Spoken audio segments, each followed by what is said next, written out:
Hello students, welcome to my channel. आज मैं आप सभी को इस वीडियो में चैप्टर नंबर 4 की एक्सरसाइज 4.1 का क्वेश्चन नंबर 2 का थर्ड पार्ट करवाने जा रही हूं। तो क्वेश्चन नंबर 2 में हमें दिया है represent the following situations in the form of quadratic equations. तो हमें ये जो सिचुएशन दी हुई है इसे हमें क्वाड्रेटिक इक्वेशन की फॉर्म में लिखना है। ठीक है, तो चलिए देखते हैं। थर्ड पार्ट में हमें दिया है Rohan's mother is 26 years older than him. The product of their ages 3 years from now will be 360। We would like to find Rohan's present age. तो क्वेश्चन में हमें बोला है कि जो रोहन की मदर है ना वो रोहन से 26 ईयर्स बड़ी है। ठीक है, रोहन से 26 साल बड़ी है रोहन की माँ। आगे कह रहा है कि 3 साल बाद जो दोनों की उम्र होगी रोहन की और रोहन की मदर की, उनको हम आपस में प्रोडक्ट कर देंगे। तो वो हमें किसके इक्वल दिया हुआ है? 360 के। ठीक है, और हमें रोहन की प्रेजेंट एज जो है वो फाइंड आउट करके बतानी है। ठीक, तो चलिए सॉल्यूशन स्टार्ट करते हैं। सबसे पहले हम सॉल्यूशन में क्या लिखते हैं? हम लेट करके चलते हैं जो हमें फाइंड आउट करना होता है।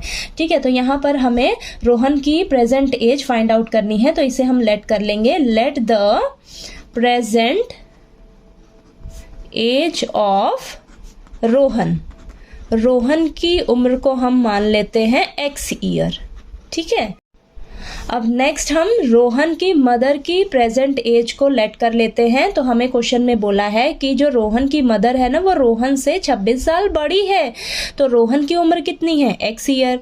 तो उसकी मदर की कितनी हो जाएगी? 26 जो है वो ज़्यादा है, बड़ी है रोहन से। ठीक है, तो रोहन की उम्र है x ईयर, तो रोहन की मदर की उम्र क्या हो जाएगी? x + 26 year. ठीक है, क्वेश्चन में हमें बोला है कि रोहन की मदर की जो उम्र है वो रोहन से 26 साल बड़ी है। ठीक है, तो रोहन में हम क्या कर देंगे? 26 ऐड कर देंगे, तो वो रोहन की मदर की प्रेजेंट एज जो है वो निकल जाएगी। ठीक है, आगे हमें क्वेश्चन में बोला है कि 3 ईयर्स फ्रॉम नाउ। ठीक है, अब से 3 साल बाद क्या होगा? रोहन की जो उम्र है, रोहन्स एज, ठीक है, वो क्या हो जाएगी? अभी रोहन की उम्र क्या है? x ईयर है। 3 साल बाद क्या हो जाएगी? x + 3। ठीक है, ऐसे ही रोहन की मदर एज, ठीक है, उसकी मम्मी की उम्र कितनी हो जाएगी? अभी उसकी माँ की उम्र है x + 26 ईयर।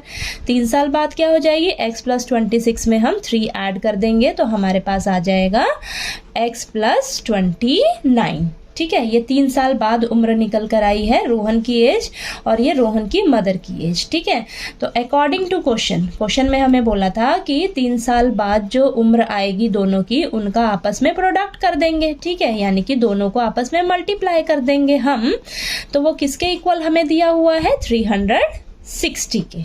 ठीक है, यही क्वेश्चन में बोला है ना, तो ये क्लियर हुआ आपको? ठीक, अब इसे आप सॉल्व करिए। x को एक बार हम x से मल्टीप्लाई करेंगे तो x², फिर x को हम 29 से करेंगे तो हमारे पास आएगा 29x। ठीक है, अब 3 को एक बार x से मल्टीप्लाई करेंगे, फिर हम 29 से मल्टीप्लाई करेंगे, तो यहाँ पर आ जाएगा 3x + 3 को 29 से करेंगे आप मल्टीप्लाई, तो हमारे पास आएगा 87 = 360। ठीक है, अब यहाँ पर x² x वाली टर्म्स हमारे पास 2 हैं।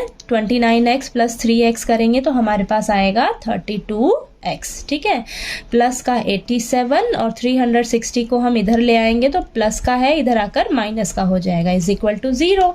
ठीक है, अब यहाँ पर x² + 32x, अब ये कांस्टेंट नंबर जो है 2 है हमारे पास, तो इनको सॉल्व करेंगे। प्लस माइनस माइनस आपस में होंगे, माइनस करके आएगा हमारे पास, इनको माइनस करके देख लेना आप, 273 आएगा आपके पास। ठीक है, = 0। तो हमारे पास ये क्वाड्रेटिक इक्वेशन की फॉर्म बन गई। ठीक है, तो इसको हम आगे भी सॉल्व कर लेते हैं। क्वेश्चन में कई बार हमें पूछ लेते हैं कि आगे इसको सॉल्व करके दिखाइए। ठीक है, तो चलिए इसको सॉल्व कर लेते हैं। तो इसको हम नेक्स्ट पेज पे कंटिन्यू करते हैं। तो हमारे पास क्वाड्रेटिक इक्वेशन क्या निकली है? x² + 32x - 273 = 0। चलिए इसको सॉल्व करते हैं फैक्टराइजेशन मेथड से। ठीक है, तो फैक्टराइजेशन मेथड में हम क्या करते हैं? सबसे पहले आप क्या करिए, x² + x का जो कोफिशिएंट है ना, इसकी जगह आप ब्रैकेट लगा लीजिए, और ये ब्रैकेट के बाहर x आ जाएगा, और माइनस का 273 = 0। ठीक है, आपने सभी को एज इट इज उतारना है, बस x के कोफिशिएंट की जगह आपने ब्रैकेट लगा देनी है। फैक्टराइजेशन मेथड में हमारा जो x वाली टर्म है ना, इसे हम स्प्लिट करते हैं, ठीक है। तो यहाँ पर देखिए, अब 32 की जगह ना, 32 की जगह हम वो दो नंबर्स फाइंड आउट करेंगे जिन्हें प्लस माइनस करने पे हमारे पास 32 आए और मल्टीप्लाई करने पर ये जो पड़ोसी हैं कौन, x स्क्वायर का कोफिशिएंट क्या है, 1 है, और कांस्टेंट नंबर क्या है हमारे पास 273, यानी कि 273 आपके पास आना चाहिए उन दो नंबर्स को मल्टीप्लाई करके, ठीक है। वो दो नंबर्स कैसे मिलेंगे हमें, क्या करेंगे हम, इनका क्या करेंगे हम, फैक्टर्स निकाल लेंगे। 273 के फटाफट से फैक्टर्स निकालते हैं। तो यहाँ पर आएगा 3 से डिवाइड होगा ये 91 आ जाएगा, देन ये जाएगा हमारा 7 से डिवाइड होगा तो ये आएगा 23, ठीक है, सॉरी ये 13 आएगा आपके पास, ठीक है, 13 आएगा, देन अगेन ये 13 पे जाएगा, यहाँ पर 1 आ जाएगा, ठीक है। 273 के हमारे पास फैक्टर्स क्या निकल कर आए हैं, 3 × 7 × 13। अब ये जो फैक्टर्स निकल कर आए हैं ना, इनको आपस में मल्टीप्लाई करके देखिए, हमारे पास यहाँ से ना वो दो नंबर्स बनने चाहिए, ठीक है।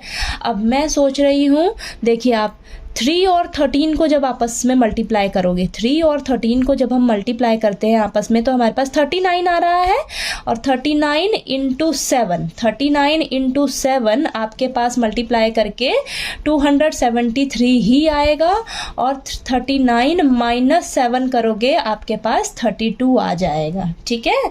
तो यहाँ पर हमें 32 ही चाहिए उन दो नंबर्स को माइनस या प्लस करके। तो उन दो नंबर्स को जब हम माइनस कर रहे हैं तो हमारे पास 32 आ रहा है, और उन दो नंबर्स को जब आप मल्टीप्लाई करोगे तो आपके पास ये 273 निकल कर आएगा, ठीक है।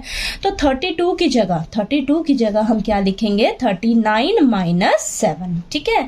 तो वो दो नंबर हमने ढूंढ लिए। वो कैसे ढूंढना है मैंने आपको बताया है कि इसका कोफिशिएंट और ये कांस्टेंट नंबर, इन दोनों को मल्टीप्लाई करिए, उसके फैक्टर्स निकालिए फटाफट से, फिर जो फैक्टर्स आएंगे उनमें से ही आपने वो दो नंबर्स ढूंढने हैं, ठीक है। तो ये 39 और 7 आए हैं वो दो नंबर्स, उनको आपस में मैंने माइनस किया तो मेरे पास ये x का कोफिशिएंट निकल कर आना चाहिए, ठीक है। तो वो आ गया। अब फटाफट से इसको सॉल्व करते हैं। x² प्लस x को एक बार 39 से मल्टीप्लाई करेंगे, फिर एक बार -7 से मल्टीप्लाई करेंगे, तो यहाँ पर आएगा 39x माइनस का 7x minus 273 is equal to 0, ठीक है। तो अब इन दो टर्म्स को लीजिए और इन दो टर्म्स को लीजिए, इनमें से हम कॉमन निकालते हैं।